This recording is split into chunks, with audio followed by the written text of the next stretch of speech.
Matteo Maestracci, bonjour. Bonjour Fabienne, bonjour à tous. Pas de but hier soir entre l'Allemagne et la Pologne. Les deux équipes toujours coude à coude en tête du groupe C. Pas de bras d'honneur non plus pour Paul Pogba. C'est en tout cas la défense du milieu de terrain des Bleus. À suivre aujourd'hui 3 nouvelles rencontres, dont l'affiche Italie-Suède, le deuxième match des champions d'Europe en titre espagnol, également contre la Turquie ce soir.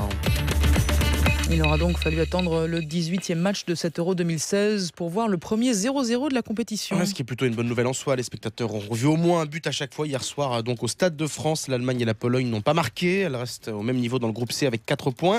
C'est plutôt une déception pour les Allemands, champions du monde, dont on attend mieux dans le secteur offensif. Mais pour l'attaquant vedette de l'équipe de Pologne, Robert Lewandowski, c'est un bon résultat. Il y aura eu deux mi-temps bien distinctes. Pendant la première, nous avons beaucoup trop respecté les Allemands. En deuxième mi-temps, en revanche, nous nous sommes créés des occasions et nous aurions pu remporter la rencontre. Mais ce point du match nul contre les champions du monde est un bon point.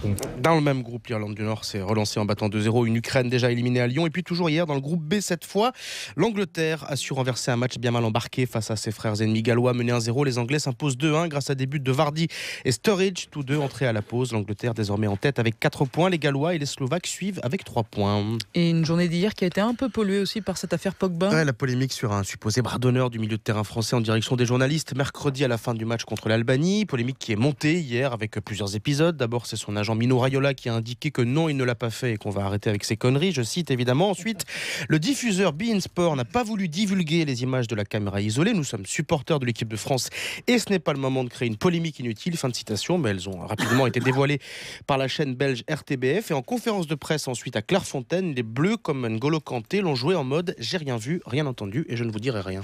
Non, moi je ne l'ai pas vu. Après le but, j'étais sur l'émotion et j'ai pas pu voir ce geste que tout le monde me parle, mais je ne l'ai pas vu, non. Et c'est Paul Pogba lui-même qui, en fin d'après-midi, a démenti fermement avoir fait un bras d'honneur. Il ne s'agissait pour lui que de sa danse habituelle, une sarabande, un terme, disons, joliment désuet. Un peu trop peut-être pour avoir été choisi par un joueur de 23 ans.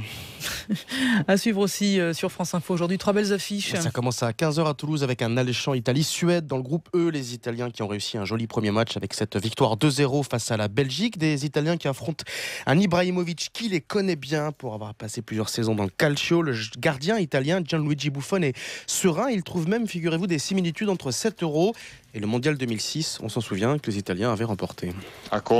Si à l'époque nous avons réussi de l'exploit, c'est aussi parce que nous croyions tous à la même chose et qu'il y avait une véritable unité entre les 23 garçons et aussi le staff.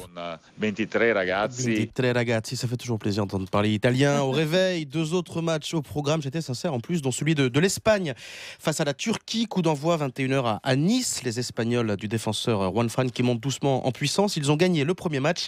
Ils visent clairement les 8e de finale. On écoute Juanfran.